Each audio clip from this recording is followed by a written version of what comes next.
మీరు అన్నారు కదా మొత్తం రాష్ట్రంలో ఊరు నుంచి మండలకు, మండల నుంచి డిస్ట్రిక్ట్,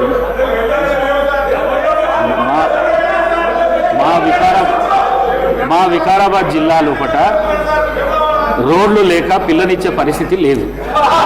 రోడ్లు లేక పిల్లనిచ్చే పరిస్థితి లేదు.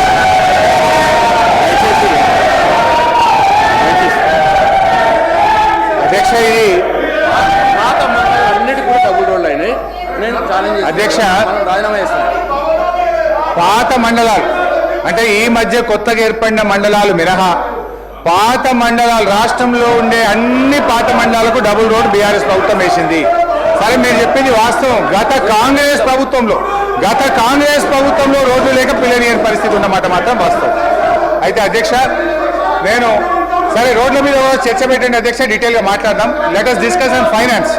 సార్ శ్రీధర్ బాబు గారు, మీరు ఆపాలి సార్, ఇది కరెక్ట్ కాదు సార్. ఫైనాన్స్ మీద ప్లీజ్ గౌరవనీయులు సార్, ఇప్పటికీ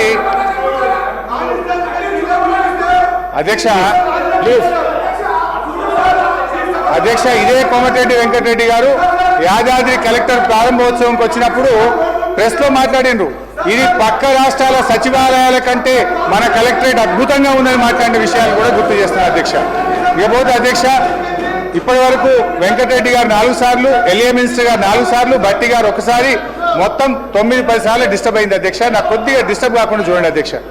భట్టి గారు దయచేసి నేను చెప్పే విషయాలు కొంచెం జాగ్రత్తగా విని మీరు క్లారిఫై చేయండి అధ్యక్ష. ఫైనాన్స్ డిపార్ట్మెంట్లో ఇది statement of physical policy to be laid on the table of the Telangana state legislature. నిన్న మీరు ఇచ్చిన కాగితం అధ్యక్ష, నిన్న బడ్జెట్లో మీరు ఇచ్చిన పేపర్, ఇందులో పేజ్ నంబర్ 14 పారా D5 అధ్యక్ష. ఇది అధ్యక్ష, ఒకసారి చూసుకోండి అధ్యక్ష. దీని ప్రకారం అధ్యక్ష, ప్రభుత్వం గ్యారంటీ, ఇది అప్పుల గురించి చెప్తున్నా అధ్యక్ష, ప్రభుత్వం గ్యారంటీ ఇవ్వని రుణాలు out standing risk weightage guarantee కిందికి రావని చెప్పారు. నంబర్ 1. మీరిచ్చిన వైట్ పేపర్ అధ్యక్ష, ఇది అసెంబ్లీలో భట్టి గారు పెట్టిన వైట్ పేపర్ అధ్యక్ష. వైట్ పేపర్ ప్రకారమైన నిన్న మీరు అసెంబ్లీలో పెట్టిన సోషో ఎకనామిక్ అవుట్లుక్ 2025 ప్రకారం, ఇందులో పేజ్ నెంబర్ 36లో చెప్పారు అప్పుల గురించి. దాని ప్రకారమైన అధ్యక్ష, మన బీఆర్ఎస్ హయాంలో ఎస్పీవీల ద్వారా చేసుకున్న అప్పు 1,15,599 కోట్లు మాత్రమే. అయితే వీళ్ళు కార్పొరేషన్లు తీసుకున్న అప్పులు, కార్పొరేషన్లే చెల్లించే అప్పులను 5% వెరీ లో రిస్క్ కింద చూపించారు. సరే, 89,569 కోట్లకు వెరీ లో రిస్క్ కింద తీసుకుంటే కూడా 4,478 కోట్లు మాత్రమే.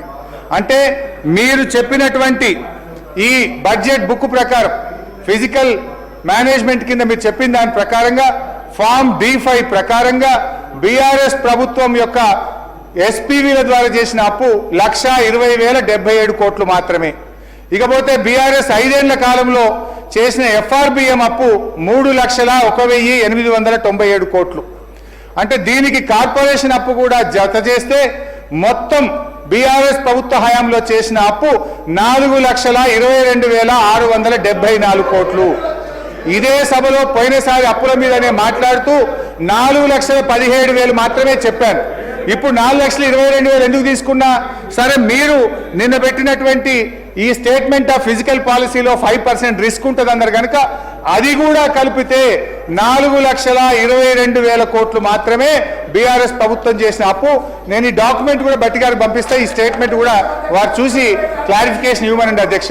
నేను దయచేసి మీ ద్వారా కోరేది, ఈ బట్టగాల్చి మీదేసి దివాలా అనే దిక్కుమాలని ప్రచారం చేస్తే అది రాష్ట్రానికి నష్టమవుతుంది.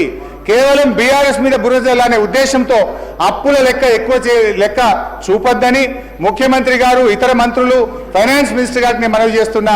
దయచేసి ఇప్పటి నుంచి వాస్తవాలు చెప్పండి. బీఆర్ఎస్ హయాంలో చేసిన అప్పు ప్రభుత్వం చెల్లించే అప్పు, రాష్ట్ర ప్రభుత్వ ఖజానా నుంచి చెల్లించే అప్పు కేవలం 4,22,000 కోట్లు మాత్రమే. ఇకపోతే అధ్యక్ష, ఇంకా టైం లేదంటున్నారు కనుక 1 లైన్లో ఖతం చేస్తాం. ఓన్లీ టు ఎన్లైటన్, అంటే బట్టి గారికి లాభం చేయడానికే చెప్తా. ఒక్కొక్క లైన్ చాలా రాసుకున్నా కానీ 1 లైన్లో చెప్తా. జిఎస్టీలో అధ్యక్ష ఈ సంవత్సరం 59,000 కోట్లు పెట్టారు బట్టి గారు. నేను ఇప్పుడున్న గ్రోత్ రేట్ ప్రకారం చూస్తే జిఎస్టీలో ఇంకో 4-5 వేల కోట్లు కోతబడే ప్రమాదం ఉంది. జాగ్రత్తగా ప్లాన్ చేసుకోండి. స్టాంప్స్ అండ్ రిజిస్ట్రేషన్లో ఇప్పటికే పోయినసారి కంటే మైనస్ పోయినాం. మీరేం చేసిండ్రు? ఇంకా పెంచి 18,228 కోట్లు పెట్టారు. 14,000 వస్తలేదంటే 18,000 కోట్లు పెట్టారు. ఇక్కడ కూడా 2-3 వేల కోట్ల కోతపడే ప్రమాదం ఉంది. జాగ్రత్తగా ప్లాన్ చేసుకోండి. మీరు సమాధానం చెప్పేటప్పుడు చెప్పండి. గ్రాంట్ ఇన్ ఎయిడ్ కేంద్ర ప్రభుత్వం నుంచి 22,000 కోట్లు వస్తాయని మీరు పెట్టారు. వాస్తవానికి ఇది 22 కాదు 10,000 కోట్లు కూడా మనకు గత 2-3 సంవత్సరాలుగా రావడం లేదు. ఇక్కడ కూడా 7-8 వేల కోట్లు కోతబడే ప్రమాదం ఉంది. నాన్ ట్యాక్స్ రెవెన్యూ అంటే భూముల అమ్మకం 31,618 కోట్లు పెట్టారు. ఇప్పటికే రియల్ ఎస్టేట్ స్లో డౌన్ అయింది. ఈ 31,618 కోట్లు నాన్ ట్యాక్స్ రెవెన్యూలో రావడం కూడా ఇది అన్రియలిస్టిక్ ఎస్టిమేట్ అధ్యక్ష. ఇక్కడ కూడా 10-15 వేల కోట్లు తగ్గే అవకాశం ఉంది. దయచేసి చూసుకోండి అని చెప్పి మనవి చేస్తా ఉన్నా. అంటే బడ్జెట్ అంచనాలు అధ్యక్ష, మీరు 2024-25లో పెట్టిన దాంట్లో 60-70 వేలు తక్కువ వస్తుందని ముఖ్యమంత్రి గారే చెప్పారు. మళ్ళీ ఈ సంవత్సరం పెంచి 3,04,000 కోట్లు పెట్టారు అధ్యక్ష. అంటే నేను ఆ రోజు కూడా చెప్పిన 24-25లో మీరు పెట్టింది వాస్తవిక బడ్జెట్ కాదు అని ఆ రోజు చెప్పిన. ఇవాళ కూడా చెప్తున్నా 2025-26లో మీరు పెట్టిన 3,04,000 కోట్ల రూపాయల బడ్జెట్ ఇది అవాస్తవిక బడ్జెట్ తప్ప ఇది రియలిస్టిక్ గా లేదు అని చెప్పి మీ ద్వారా నేను వారికి తెలియజేస్తున్నా అధ్యక్ష. ఇకపోతే అధ్యక్ష, అరే చేస్తా భాయ్ సార్ చేస్తున్నా అధ్యక్ష. వీరి నాయకుడు రాహుల్ గాంధీ గారు మొహబ్బత్ కా దుకాన్ అని దేశమంతా తిరుగుతున్నారు. చాలా మంచి మాట, వి ఆల్సో అప్రిషియేట్. కానీ అధ్యక్ష, రాష్ట్రంలో రేవంత్ గారి పాలనేమో నఫరత్ కా మకాన్ గా మారిపోయింది అధ్యక్ష. తెలంగాణలో ఇందిరమ్మ రాజ్యం వస్తుందంటే జనం ఏమనుకున్నారు అధ్యక్ష? మంచి లాభం అయింది అనుకున్నారు. కానీ ఇవాళ ఎమర్జెన్సీ నాటి పరిస్థితులు, నిర్బంధాలు, అణిచివేతలు కనబడుతున్నాయి. 7వ గ్యారంటీగా ప్రజాస్వామ్య హక్కులు కల్పిస్తామని చెప్పారు. 6 గ్యారంటీలకు ఏమైందో కానీ 7వ గ్యారంటీ మాత్రం అధ్వాన్నమైనటువంటి గతి పట్టింది అధ్యక్ష. ప్రశ్నిస్తే అరెస్టులు, నిరుద్యోగులు నిలదీస్తే లాఠీ చార్జీలు, మా భూముల్లో ఫార్మా పెట్టొద్దంటే లంబాడి బిడ్డలపై లాకప్ హింసలు, లంబాడి రైతులకు బేడీలు, ఉస్మానియా యూనివర్సిటీ విద్యార్థులు నిరసన చేసే హక్కును కూడా ఈరోజు తొలగించారు అధ్యక్ష. ఎన్నికల ముందు ప్రజలారా స్వేచ్ఛగా పోరాడండి అన్నారు. ఇప్పుడేమో మాట్లాడితే ప్రతి వారిని చావుగొట్టే పరిస్థితి ఉంది అధ్యక్ష. నేను ఒక్కటే చెప్తున్నాను అధ్యక్ష, ఇవాళ పసిపిల్లలు తమ పుస్తకాలు తీసుకొని ఇవ్వకుండా ఇండ్లు కూలగొడుతున్నారు. లైబ్రరీలో చొరబడి పోలీసులు విద్యార్థుల వీపులు వాచేదాకా కొడుతున్నారు అధ్యక్ష. శాసనసభ బయట ప్రశ్నిస్తే జైళ్లలో పంపిస్తుండ్రు, శాసనసభలో ప్రశ్నిస్తే సస్పెండ్ చేసి బయటకు వెళ్ళగొడుతుంది అధ్యక్ష ఈ ప్రభుత్వం. అధ్యక్ష, ఇవాళ రేవంత్ రెడ్డి గారిని ఎన్నుకున్న ఒకే ఎర్రర్ ఇవాళ ఈ రాష్ట్రంలో టెర్రర్ గా చూపిస్తున్నటువంటి పరిస్థితి ఉంది అధ్యక్ష. ఈ రాష్ట్ర క్రైమ్ రేట్ అధ్యక్ష నేను చెప్పలే, రాష్ట్ర డీజీపీ గారే చెప్తున్నారు. ఈ రోజు రాష్ట్రంలో శాంతి భద్రతలు క్షీణించినాయి. గత సంవత్సరం కంటే 24% క్రైమ్ రేట్ పెరిగిందని మీరు పెట్టుకున్న డీజీపీ గారే ఈ రోజు చెప్తా ఉన్నారు అధ్యక్ష. లాస్ట్ అధ్యక్ష 5 నిమిషాలు ముగిస్తాను. 5 నిమిషాలు 5 minutes అధ్యక్ష. హరీష్ రావు గారు నేను ముగిస్తున్నా అధ్యక్ష. Just 5 minutes I'm concluding 5 minutes అధ్యక్ష. కొన్ని మంచి సూచనలు ఇచ్చి ముగిచ్చేస్తా అధ్యక్ష.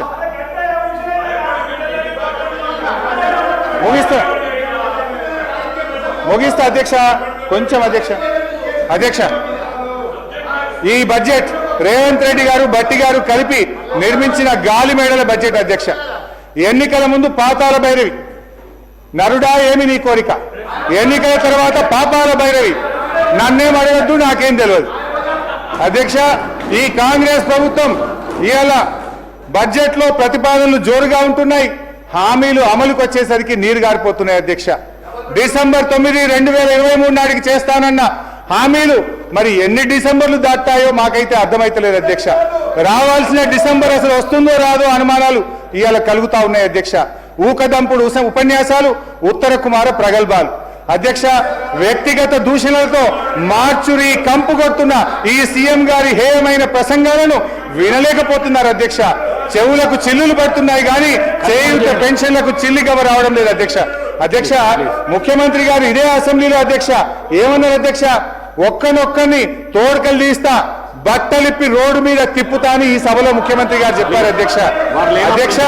నిండు సభలో చైర్ను ఉద్దేశించి చెప్పగల ఈ ముఖ్యమంత్రి గారికి ఎంత గొప్ప సంస్కారం ఉందో ఒక్కసారి ఆలోచించండి అధ్యక్ష. సంస్కారానికి ఆస్కార్ అవార్డు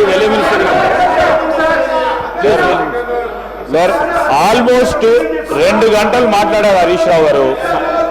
సార్ ఏ సందర్భంలో వారు మాట్లాడారో వారికి కూడా తెలుసు. ఏ సందర్భం పురస్కరించుకొని ముఖ్యమంత్రి గారి కుటుంబం పైన, లేకుంటే గౌరవ శాసనసభ్యులకు సంబంధించిన కుటుంబాల పైన, లేకుంటే ప్రతిపక్షాలకు సంబంధించిన కుటుంబ సభ్యుల పైన మాట్లాడుతూ ఉన్న కొన్ని సోషల్ మీడియా ఛానల్స్కు సంబంధించిన అంశం విషయంలో మాట్లాడటం జరిగింది. ఈరోజు మేం చెప్తా ఉన్నాం, చట్ట పరిధిలోనే ఏ యాక్షన్ అయినా ఉంటుంది అధ్యక్ష. రాజ్యాంగ పరిధిలో పనిచేస్తూ ఉంటుంది చట్టసభ. ఈరోజు సీఎం గారికి సంబంధించిన వారు చేసిన వ్యాఖ్యలను తప్పుదారి పట్టించడానికి ఈరోజు హరీష్ రావు గారు చాలా పకడ్బందీగా ఒక వ్యూహరచనతో ఏ విధంగా మాట్లాడితే సూచనలన్నీ చెప్పుకుంటూ విమర్శలు చేస్తూ ఉన్నారు. సూచనలను చెప్పుకుంటూ విమర్శలు చేస్తూ ఉన్నారు సార్. ఒక్క సూచన చేసి 10 విమర్శలు చేస్తూ ఉన్నారు. నేను ఈరోజు మేము చెప్తా ఉన్నాం అధ్యక్ష, ప్రతి అంశానికి కూడా సమాధానం ఉంది. మా డిప్యూటీ సీఎం గారు తప్పకుండా సమాధానం చెప్తారు. మేము కూడా ఓపికతో కూర్చున్నాం అందరం. ఒక్కసారి కూడా స్పష్టంగా వేరే మాట్లాడలేదు.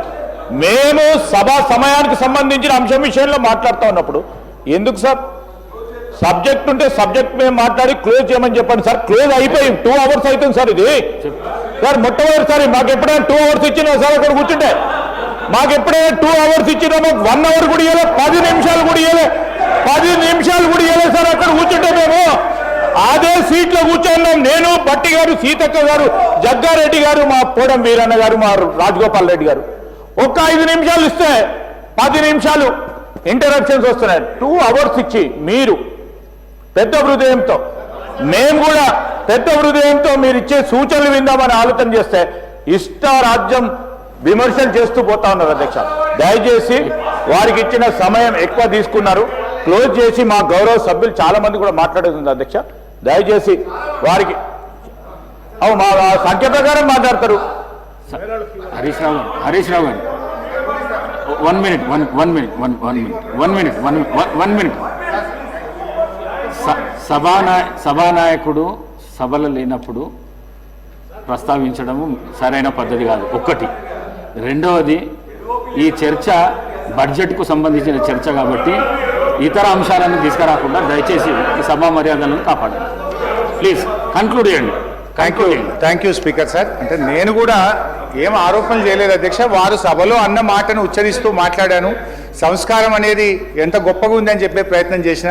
అసలు సంస్కారానికి ఆస్కార్ అవార్డు లేదు, కానీ ఉంటే గింటే అది గౌరవ ముఖ్యమంత్రి గారికి ఇవ్వచ్చు అని చెప్పే ప్రయత్నం చేసిన అధ్యక్ష. అంతకుమించి అధ్యక్ష నేను ఒకటే అంటున్నా అధ్యక్ష, వీళ్ళు అధికారంలోకి వచ్చి 16 నెలలు అయింది అధ్యక్ష. ఎంతసేపు బీఆర్ఎస్ను తిట్టుకుంటా, ఎంతసేపు ప్రతిపక్ష నాయకుడి మీద ఆడిపోసుకుంటూనే కాలం గడుపుతారు అధ్యక్ష. ఇవాళ ప్రజలు ఏమంటున్నారు అధ్యక్ష, ఇంకా ప్రతిపక్ష నాయకుడినో బీఆర్ఎస్ను తిట్టడం మానండి, మీ హనీమూన్ పీరియడ్ అయిపోయింది, 2వ బడ్జెట్ను కూడా ప్రవేశపెట్టారు, మీరు ప్రజలకిచ్చిన హామీలు అమలు చేయండి మహాప్రభు అని రాష్ట్ర ప్రజలు మిమ్మల్ని కోరుకుంటా ఉన్నారు. నేను కోరేది ఒక్కటే అధ్యక్ష, ఇలా మీరు పూర్తి స్థాయిలో పెట్టగలిగే బడ్జెట్లు 4, అలా 2 అయిపోయినాయి, అంటే సగం అయిపోయినాయి. ఇక 2 బడ్జెట్లు ఉన్నాయి. అయితే మిగిలిన 2 కూడా ఇట్లనే మీరు పుణ్యకాలం ఇట్లే చేస్తే కరిగిపోతుంది అధ్యక్ష. దయచేసి ఇప్పటికైనా ప్రజలకిచ్చిన హామీలు అమలు చేయండి. ఇవాళ మీరు ఈ ప్రతికూల పాలసీలు, ప్రతీకార రాజకీయాల వల్ల రాష్ట్ర ఆర్థిక వృద్ధి రేటు మీద నెగటివ్ ప్రభావం చూపుతా ఉంది. రాష్ట్ర ఆదాయం తగ్గుతూ ఉంది. ఇప్పటికైనా మేల్కొనకపోతే రాష్ట్రం ముందు మరింత గడ్డు పరిస్థితిని ఎదుర్కోవాల్సిన పరిస్థితి ఏర్పడుతుంది. జనరల్గా ఏమంటారు అధ్యక్ష, రాజ్యం అసమర్థమైందిగా మారినప్పుడు ప్రజలపైన అణచివేత ప్రయోగిస్తుంది. ఇవాళ ఈ ప్రజల అనుభవంలో ఏముందంటే ముఖ్యమంత్రి గారి తిట్లు, పోలీసు వాళ్ళ కోట్లు, అక్రమ కేసులు తప్ప ఏం కనబడతలేవు అధ్యక్ష. కేసీఆర్ గారి పాలనలో ప్రజా సంక్షేమాన్ని, అభివృద్ధిని చవిచూస్తుంటే మీరు కొత్త ఆశలు రేపారు. మిమ్మల్ని నమ్మిన పాపానికి జనాన్ని కాటగలిపారు.